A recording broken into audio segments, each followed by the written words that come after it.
아낌없이 주기. 아낌없이 주기라는 용어는 하느님의 교사에게 특별한 의미가 있다. 그것은 그 단어의 일반적인 의미가 아니며 사실 아주 주의 깊게 배워야 하는 의미이다. 하느님의 교사의 다른 모든 특성들처럼 아낌없이 주기 또한 궁극적으로 신뢰에 근거한다. 신뢰가 없다면 그 누구도 진정한 의미에서 아낌없이 줄 수 없기 때문이다. 세상에게 아낌없이 주기는 포기하기라는 의미에서 주어 버리기를 의미한다. 하느님의 교사에게 그것은 간직하기 위해 주어 버리기를 의미한다.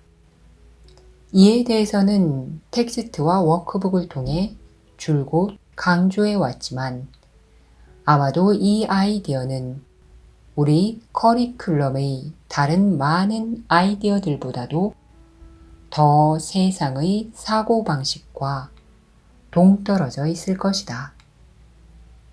이 아이디어가 그렇게나 이상해 보이는 이유는 단지 그것이 세상의 사고방식을 명백히 뒤집기 때문이다. 가능한 가장 분명한 방식으로 가장 단순한 수준에서 이 말은 하느님의 교사와 세상에게 정확히 반대의 것을 의미한다. 하느님의 교사는 자기 이익 때문에 아낌없이 준다. 하지만 여기서 자기는 세상이 말하는 자기를 일컫지 않는다. 하느님의 교사는 그가 주어버릴 수 없는 것은 아무것도 원치 않는다. 그것은 정의상 그에게 가치가 없는 것임을 깨닫기 때문이다. 그가 과연 무엇 때문에 그것을 원하겠는가? 그는 그로 인해 잃을 수만 있을 뿐이다. 그는 얻을 수 없을 것이다. 따라서 그는 자신만이 간직할 수 있는 것은 구하지 않는다. 왜냐하면 그것은 상실을 보장해주는 보증서이기 때문이다. 그는 고통받기를 원치 않는다. 그가 왜 굳이 자기 자신에게 고통을 보장해 주어야 하겠는가? 그러나 그는 정녕 하느님에게서 온 것, 따라서 하느님의 아들을 위한 것은 모두 자신의 것으로 간직하기를 원한다. 그것들이야말로 본래 그에게 속한 것이다. 그것들이야말로 그가 다른 이들에게 진정으로 아낌없이 줌으로써 영원히 자신의 것으로 지킬 수 있는 것이다.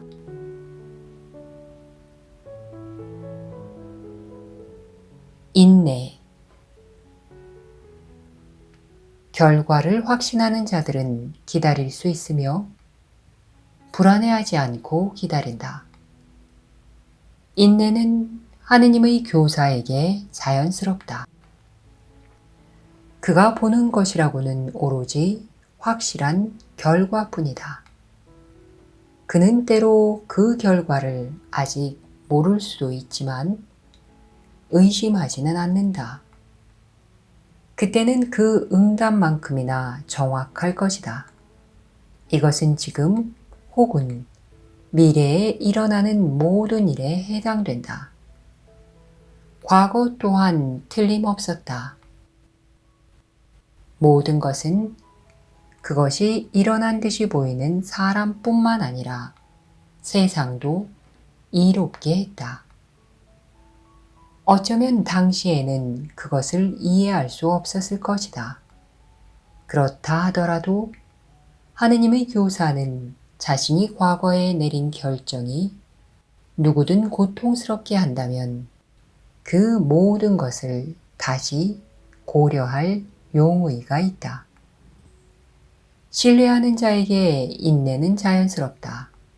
그는 시간 안에 있는 모든 것에 대한 궁극적인 해석을 확신하기에 이미 본 것이든 앞으로 올 것이든 어떤 결과도 두려워할 수 없다.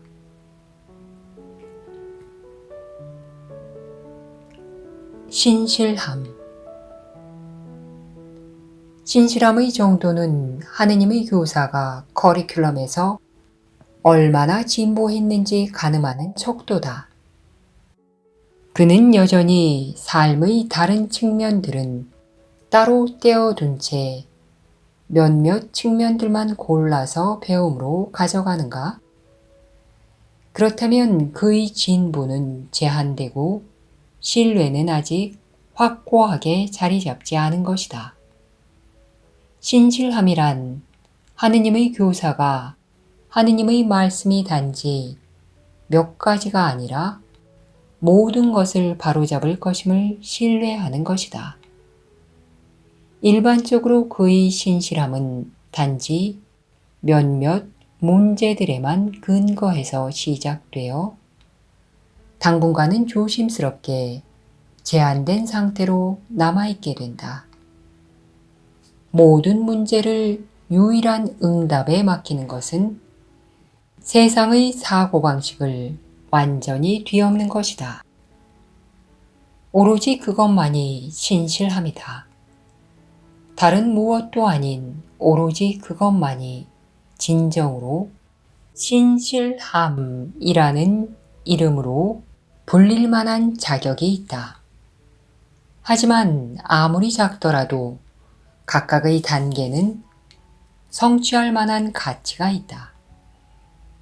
텍스트에서 언급하듯이 준비되어 있음은 통달이 아니다. 그러나 진정한 신실함은 벗어남이 없다.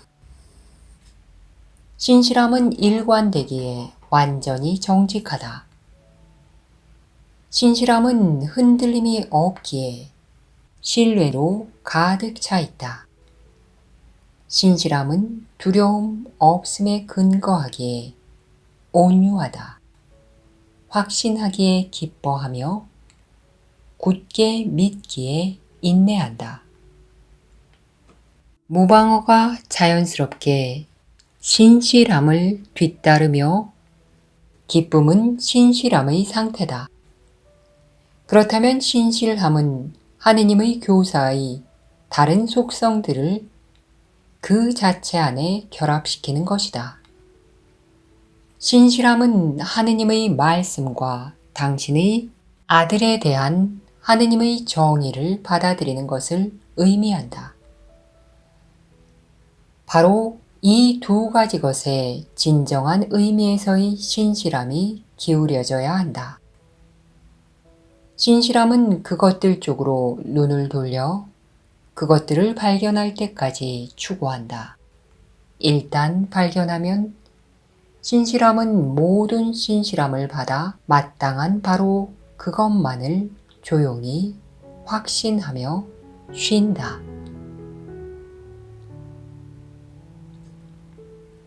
열린 마음. 하느님의 교사가 대체로 마지막에 습득하는 속성인 열린 마음이 왜 그렇게 중요한지는 그것과 용서와의 관계를 인식한다면 쉽게 이해할 수 있다.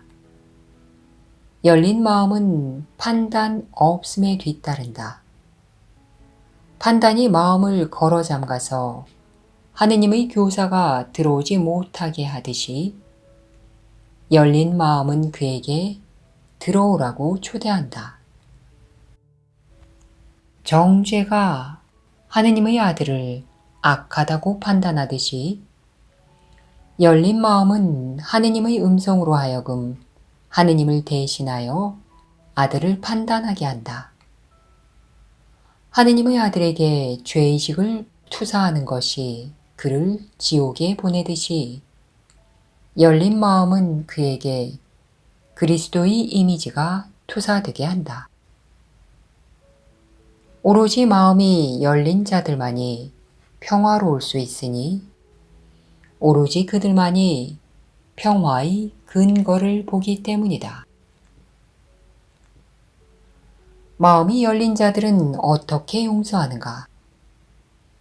그들은 용서를 방해할 수 있는 모든 것을 이미 내려놓았다. 그들은 세상을 정말로 포기했으며 세상이 새롭고도 기쁜 모습으로 자신에게 회복되게 했다. 그 변화는 너무도 영광스러워서 그들로서는 상상도 하지 못한 것이다. 이제 전과 같은 것은 아무것도 없다.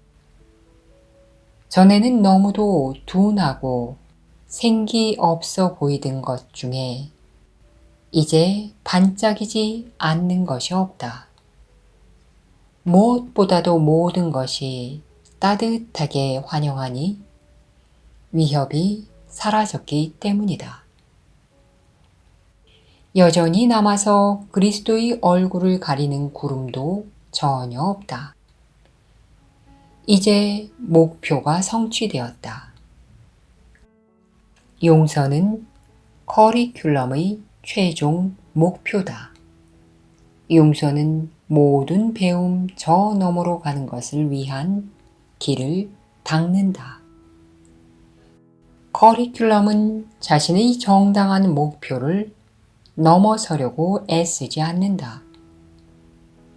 용서는 모든 배움이 궁극적으로 수렴되는 커리큘럼의 유일한 목표다. 정녕 용서로 충분하다.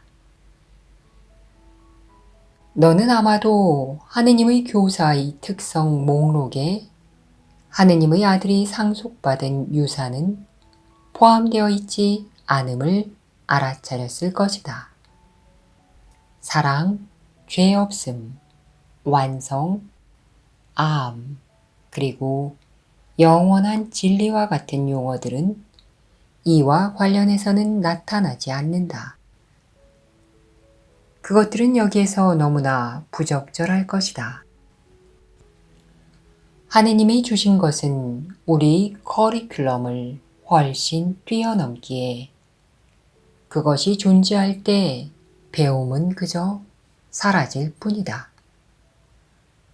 하지만 그것의 존재가 가려져 있는 동안에는 초점은 당연히 커리큘럼에 맞춰져야 한다. 세상에 진정한 배움을 전하는 것이 하느님의 교사들의 기능이다. 정확히 말하자면 그들이 전하는 것은 배운 것의 무효화다. 그것이야말로 세상에서의 진정한 배움이기 때문이다. 완전한 용서라는 기쁜 소식을 세상에 전하는 임무가 하느님의 교사들에게 주어져 있다. 그들은 참으로 축복받았으니 그들은 구원을 전하는 자들이기 때문이다.